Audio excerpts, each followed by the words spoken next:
സാന്ദ്രാനന്ദാവബോധാത്മകപരമമിതം കാലദേശാവതിഭ്യാം നിർമുക്തം നിത്യമുക്തം നിഗമശരസഹസ്രേണ നിർഭാസ്യമാനം അസ്പഷ്ടം ദൃഷ്ടമാത്രേ വിനുടരുപുരുഷാർത്ഥാത്മകം ബ്രഹ്മതത്വം തത്താവത്ബാധിതാക്ഷാത് ഗുരുഭവനപുരേഹന്തവ്യഞ്ജനാനാം.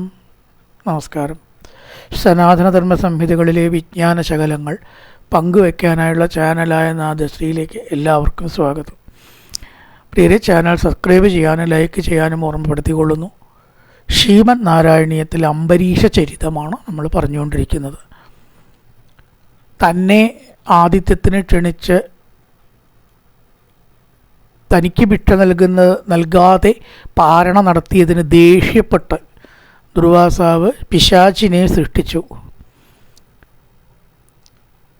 പക്ഷെ ഒറ്റലേശം പരിഭ്രമിക്കാതെ ആ അംബരീഷൻ ഇളകാതെ നിൽക്കുന്ന ദിക്കിൽ തന്നെ നിന്നു അംബരീഷൻ. പക്ഷേ ദുർവാസാവോ ഓടി സുദർശന ചക്രത്തെ പയന്ന് ധാവൻ അശേഷ ഭുവനേഷു ബിയാസപശ്യൻ. എല്ലാ ലോകം ബ്രഹ്മാവിനെ കണ്ടു, ശിവനെ കണ്ടു, രക്ഷിക്കണേ. വിശ്വത്ര ചക്രമഭിദേഗതവാൻ വിരിഞ്ചം. വിരിഞ്ചൻ ബ്രഹ്മാവ്.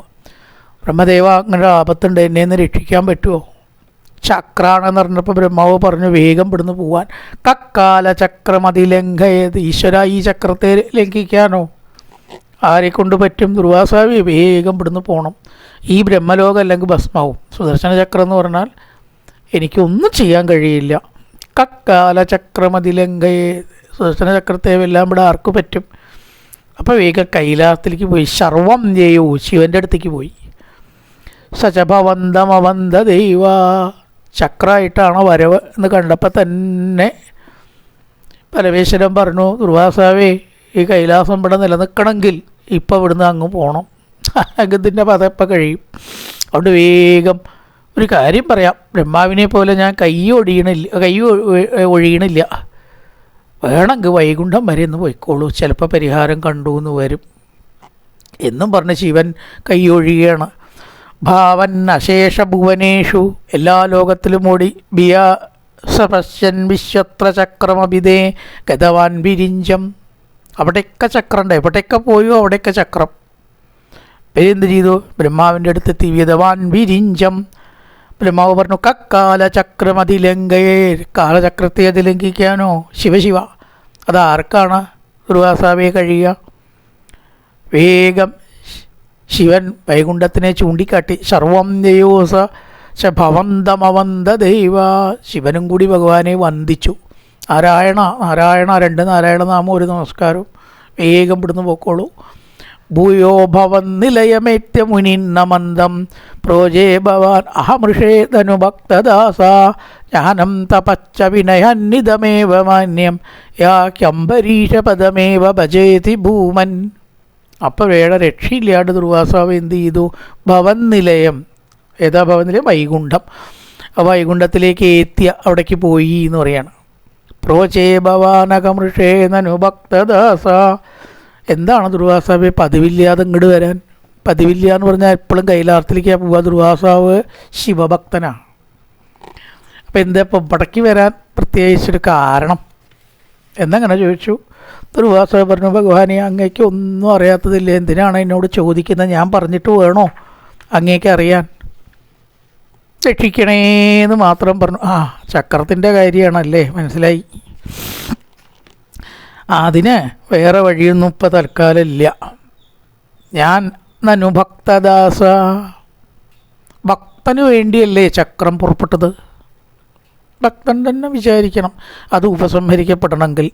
അതുകൊണ്ട് ഞാൻ വിചാരിച്ചിട്ട് കാര്യമില്ല. കാരണം ഏതാരകാരപുത്രാപ്താൻ പ്രാണാൻ വിത്തമിമം പരം. തൻ്റെ പ്രാണനെയും ഭാര്യയും പുത്രനെയും എല്ലാം വിട്ട് എന്നെ ഭജിക്കുന്നവരാണ് ദുർവാസാവേ എൻ്റെ ഭക്തന്മാർ. കഥം താം തെക്തും ഉത്സഹേ. അവരെ ഞാൻ എങ്ങനെ ഉപേക്ഷിക്കും? ഞാൻ എൻ്റെ സംഗതികൾ ഉപേക്ഷിച്ചാലും എൻ്റെ ഭക്തനെ ഉപേക്ഷിക്കില്ല. മൈ നിർബന്ധ ഹൃദയ.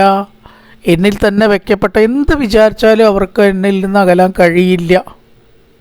ഇതൊക്കെ ദേഷ്യം വന്നാലും നിരാശ വന്നാലും ചിലപ്പോൾ സന്ദർഭങ്ങൾ വന്നാലും ഭഗവാനെ തള്ളി പറഞ്ഞാൽ ഒടുവിൽ മനസ്സ് എവിടേക്കാണ് വരിക? എന്നിൽ തന്നെ അവർക്ക് അവസാന വിശ്രമം കൊള്ളാൻ കഴിയുള്ളൂ. ദുർവാസാവി അവരെ എനിക്ക് വിടാൻ പറ്റില്ല. കിത്വാമം ശരണം യാത കഥം താം തെത്ത് മുത്സഹേ. ഒരു നല്ല സ്ത്രീ വശീകുറുവന്തി മാം ഭക്തിയ സത്രിയ സത്പതിം യഥാ. നല്ല ഒരു സ്ത്രീ ഭർത്താവിനെ സ്നേഹം കൊണ്ട് എങ്ങനെയാണോ ചങ്ങലയ്ക്ക് ഇടുക, സ്നേഹം കൊണ്ട് ഒരു ചങ്ങലയ്ക്ക് ഇടണ്ട. ഏറ്റവും വലിയ ചങ്ങല എത്ര സ്നേഹം. ഇത് നിങ്ങളല്ലാണ്ട് വേറെ ആരാ ഉള്ളത്? അതുകൊണ്ട് എനിക്ക് ഇന്നൊരു കാര്യം സാധിപ്പിച്ചു തരണം എന്ന് സ്നേഹത്തോടു കൂടി പറഞ്ഞാൽ ഏതൊരാളും ചെയ്തു കൊടുക്കും ഇല്ലേ. ഇപ്പം വശീകുറുവന്തി, സ്നേഹം കൊണ്ടുള്ള വശീകരണം ഏറ്റവും വലിയ വശീകരണം. അതേപോലെ ആ ഭക്തൻ എന്നെ എല്ലാ നിലയ്ക്കും സ്വാധീനിച്ചിരിക്കുകയാണ്. മാത്രമല്ല അവന് ഒരു തരത്തിലുള്ള മോക്ഷം പോലും എന്നിൽ നിന്ന് വേണ്ട. ഇഹലോക സുഖം വേണ്ട, പരലോക സുഖം വേണോ അത് വേണ്ട, മോക്ഷമാണ് പിന്നെ വേണ്ട ഒരു കാര്യം. ഇത് രണ്ടും വേണ്ടാത്തവർക്ക് മുക്തിക്ക് ആഗ്രഹമുണ്ട്, അതും വേണ്ട അത്രേ ഭക്തന്മാർക്ക്. അവർക്ക് ഭക്തി എന്നെ മാത്രമേ വേണ്ടൂ. ഭക്തിയോട് കൂടിയിട്ട് എന്നെ ഭജിക്കലാണ് അവരുടെ ലക്ഷ്യവും അതെ, മാർഗവും അതെ. അതുകൊണ്ട് വേറൊന്നും നേടാനൊന്നും അവർക്കില്ല. അപ്പോൾ ഇഹലോക സുഖവും വേണ്ട, പരലോക സുഖവും വേണ്ട, മുക്തിയും വേണ്ട, എല്ലാം ഉപേക്ഷിച്ച് എന്നെ ആശ്രയിക്കുന്ന അവരെ ഞാൻ വിട്ടാൽ പിന്നെ അവർക്ക് ആരുണ്ടാവും? ഇവിടെ പറയണ സാലോക്യാദി ചതുഷ്ടയം, 4 പ്രകാരത്തിലുള്ള മുക്തി ഉണ്ട് എന്നാണ്. ഏതൊക്കെയത്? സാലോക്യം, സാമീപ്യം, സായുജ്യം, സാരൂപ്യം. സാരൂപ്യം സാലോക്യം ഏകദേശം ഒന്ന് തന്നെയാണ്. സാലോക്യം ഭഗവാനെ പോലെ നമ്മളാവുക, സാമീപ്യം ഭഗവാന്റെ അടുത്ത് എത്തുക. പക്ഷെ നമ്മുടെ രൂപം നമുക്ക് തന്നെ ഉണ്ടാവും, അതുതന്നെ ആവും. വൈകുണ്ഠത്തിലെത്തിയെന്നേ ഉള്ളൂ, നമ്മുടെ ശരീരമായിരിക്കും 2 കൈയും കാലമൊക്കെ. പക്ഷേ സാരൂപ്യം എന്ന് പറഞ്ഞാൽ 4 കൈയുള്ള ഈശ്വരസ്വരൂപമായി. സാലോക്യം എന്ന് പറഞ്ഞാൽ ഭഗവാനെ കാണാൻ പറ്റും, ഇത്രയേ ഉള്ളൂ. ഏകദേശം സാരൂപ്യം കുറേയും കൂടി ഒരു പോലെയാവുക, സാലോക്യം കട്ടിച്ചാവുക. സായുജ്യോ ഭഗവാനിൽ ലയിക്കുക. ഈ 4 തരത്തിലുള്ള മുക്തി കൊടുത്താലും ഭക്തന് വേണ്ട.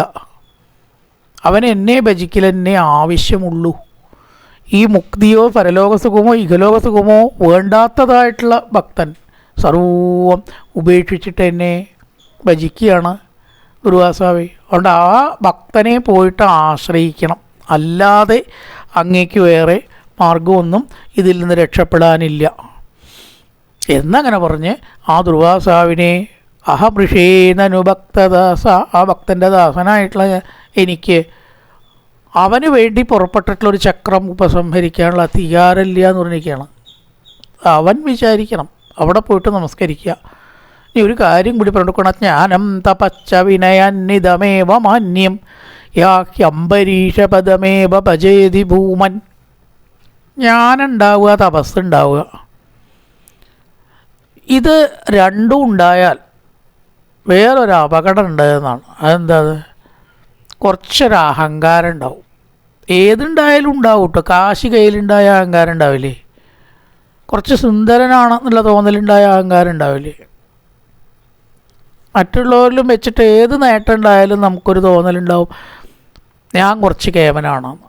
ആ അഹങ്കാരം ആണ് എല്ലാറ്റിൻ്റെയും ശത്രു. അങ്ങേക്ക് തപസ്സുണ്ട്, ജ്ഞാനമുണ്ട്, പക്ഷേ ഞാൻ വലുതാണെന്നൊരു തോന്നൽ മനസ്സിലിടയ്ക്ക് വരികയാണ്. അതുകൊണ്ടാണ് എന്നെ അപമാനിച്ചു, എന്നെ ബഹുമാനിച്ചില്ല ഈ തോന്നൽ. ബഹുമാനിച്ചാൽ എന്താ, അപമാനിച്ചാൽ എന്താ? ഇതൊന്നും ആത്മനിഷ്ഠന്മാർക്കൊരു വിഷയമല്ല. കാരണം നമ്മളെ ആത്മാവാണല്ലോ. ആത്മാവിനെ അപമാനിക്കാൻ ആർക്കാ പറ്റുക? ബഹുമാനിക്കാൻ ആരെ കൊണ്ടാ പറ്റുക? രണ്ടും പറ്റില്ല. ഈ ശരീരത്തിനെയാണ് അവർ കണ്ടിട്ട് അവഗണിക്കണത്. അത് നമ്മളെ ബാധിക്കില്ല എന്ന് വിചാരിച്ചാൽ മതിയല്ലോ. അവിടെ അഹങ്കാരം എന്ന് പറയുമ്പോൾ ഞാൻ എന്ന തോന്നലാണ്. അത് അങ്ങേക്ക് കുറച്ച് കൂടുതലാണ്. അവിടെയാണ് ഈ പ്രശ്നം പറ്റണത്. അല്ലെങ്കിൽ ദേഷ്യം വരില്ലല്ലോ. ജ്ഞാനം തപച്ച വിനയാന്വിതമേവ മാന്യം. വിനയമില്ലെങ്കിൽ എന്ത് ഗുണമുണ്ടായിട്ടും കാര്യമില്ല. ഞാൻ കേവനാണ് എന്ന് ഞാൻ തന്നെ പറഞ്ഞ് നടന്നാൽ അതിന് വല്ല വിലയുണ്ടോ? അത് മറ്റുള്ളവർ പറയേണ്ടതാണ്, അപ്പോഴേ അതിന് വിലയുള്ളൂ. അതുകൊണ്ട് അംബരീഷിനെ കണ്ട് പഠിക്കുക. ഈ വക വിനയങ്ങളും കാര്യങ്ങളൊക്കെ അംബരീഷിനെ കണ്ട് പഠിക്കണം. യാഹ്യംബരീഷപദമേവ ഭജേതി ഭൂമൻ. ദുർവാസാവേ, അംബരീഷൻ്റെ പാദത്തിൽ ചെന്ന് വണങ്ങി വിനയം ആദ്യം പഠിക്കുക. മറ്റുള്ളവരുടെ മുമ്പിൽ നമസ്കരിക്കാൻ നമുക്ക് മനസ്സുണ്ടായാൽ നമ്മളെ തന്നെ മറ്റുള്ളവർ നമസ്കരിച്ചോളും എന്നാണ്. ആരെങ്കിലും, ഞാൻ ആരുടെ മുമ്പിലും തല കുനിക്കില്ല എന്ന് വിചാരിച്ച് നോക്കൂ, അവരെ ആരെങ്കിലും നമസ്കരിക്കുമോ? പോയി പണി നോക്കാൻ പറയും നാടൻ ഭാഷയിലല്ലേ. ആരുടെ മുമ്പിലും തല കുനിക്കാണ്ട ഞാനേ കേമൻ എന്ന് പറഞ്ഞ് നടന്നാൽ ഒരു കാലത്തും, അതിന് കാലവ്യത്യാസമൊന്നുമില്ല കേട്ടോ, ഒന്നും പഴക്കേണ്ട കാലത്തും പഴയ കാലത്തൊന്നൊക്കെ ഒന്ന് തന്നെയാണ്, അവരെ ആരും ബഹുമാനിക്കില്ല. ആദ്യം വിനയം കൊടുത്ത് പഠിക്കണം, സ്നേഹോദയ രണ്ടും കൊടുത്തു മേടിക്കേണ്ടതാണ്. മറ്റൊരാളെ നമസ്കരിച്ച് പഠിപ്പിക്കണം കുട്ടികളെന്നാ. വലിയ ആൾക്കാരെയും അച്ഛനമ്മമാരെയും ഗുരുക്കന്മാരെയും അതിനേക്കാൾ മീതിയുള്ളവരെയും നമസ്കരിക്കുക കുട്ടി എന്ന് പറഞ്ഞ് പഠിപ്പിക്കാൻ ആദ്യം അച്ഛനമ്മമാർ പഠിക്കണം. അവർ നമസ്കരിച്ച് കാണിച്ചു കൊടുക്കണം, അപ്പോഴേ കുട്ടികൾ നമസ്കരിക്കുള്ളൂ. ഈ ഒരു സംസ്കാരം സജ്ജനങ്ങളെ കാണുന്ന നേരത്ത് ലജ്ജ കൂടാതെ വീണു നമിക്കണം. വിനയമില്ലാത്തവർക്ക് പറ്റില്ല കേട്ടോ. ഞാൻ എത്രയോ കണ്ടിട്ടുണ്ട് നമസ്കരിക്കാൻ പറഞ്ഞാൽ എന്താ അപ്പം ഇവർക്കൊക്കെ നമസ്കരിക്കാൻ ഉള്ള യോഗ്യത എന്ന ഭാവേന ഭംഗിയായിട്ട് ഒഴിഞ്ഞു മാറുന്ന എത്രയോ ആളെ കണ്ടിട്ടുണ്ട്. എനിക്ക് വിഷയമില്ല കേട്ടോ, ആരെ വേണമെങ്കിലും ഞാൻ നമസ്കരിക്കാം. ഈ ഭാഗവത്തിലേക്ക് വന്ന ഒരു ഗുണതാ, ഒരാളെ നമസ്കരിക്കണതിനും നമുക്ക് മടിയില്ല. കാരണം ഓരോ നമസ്കാരത്തിൽ കൂടിയിട്ട് നമുക്കാണ് മാർക്കും പോയിൻറ്റും കൂടുന്നത്, ആ നമസ്കരിക്കപ്പെട്ട ആളൊക്കെ അല്ല. അത് മനസ്സിലാക്കുക ആദ്യം. അപ്പം അത് എപ്പോഴും പഠിക്കണം, കുട്ടികളെയും പഠിപ്പിക്കണം. ജ്ഞാനം തപശ്ച വിനയാന്വിതമേവമാന്യം, വണങ്ങുക, നമസ്കാരമുണ്ട് എന്ന് പറയുക, വിനയം ഉണ്ടാവുക, നമസ്കരിക്കുക, കാല് തൊട്ട് വന്ദിക്കുക. ഇതൊക്കെയാണ് ആദ്യം ഇന്നത്തെ കാലത്ത് കുട്ടികളെ പഠിപ്പിക്കേണ്ടത്. യാഹ്യംബരീഷ പദമേവ ഭജേതി, ഇതൊക്കെ ആരെ കണ്ടാൽ പഠിയും? ഭക്തന്മാരെ കണ്ടാൽ പഠിയും. അതുകൊണ്ട് അംബരീഷിനെ പോയിട്ട് ഇതൊക്കെ ഒന്ന് ആദ്യം പഠിക്കുക, എന്നിട്ട് മതി ജ്ഞാനവും ദിവസമൊക്കെ. അറിവുണ്ടാവുക, രണ്ട് കാശ് കയ്യിലുണ്ടാകുമ്പോഴേക്കും നമ്മൾ ആരാ നിശ്ചയില്ലാത്ത അവസ്ഥയാണെന്ന് ലോകത്തിൽ പലർക്കും അല്ലേ. ശങ്ക കൂടാതെ ഒരാളെ നമസ്കരിക്കാമെന്ന് പലർക്കും പറ്റുന്നുണ്ടോ? എത്രയോ ആൾക്കാർക്ക് പറ്റാതെയുണ്ട്. അതാണ് ആദ്യം പഠിക്കേണ്ടത്. അപ്പം ആ വിനയം കൂടി അംബരീഷ ചരിത്രത്തിലത്തെ പ്രധാനപ്പെട്ട ഒരു സന്ദേശമാണ്. അങ്ങനെ അംബരീഷിനെ നമസ്കരിച്ചിട്ട് ആ ചക്രത്തിൽ നിന്ന് രക്ഷ നേടുകയാണ് ദുർവാസാവ്. ഓം പൂർണ്ണമദ പൂർണ്ണമിദം പൂർണ്ണാൽ പൂർണ്ണമുദച്യതേ പൂർണ്ണസ്യ പൂർണ്ണമാദായ പൂർണ്ണമേവാവശിഷ്യതേ. ഓം ശാന്തി ശാന്തി ശാന്തി. ഹരി ഓം ശ്രീ ഗുരുഭ്യോ നമഃ. ഹരി ഓം.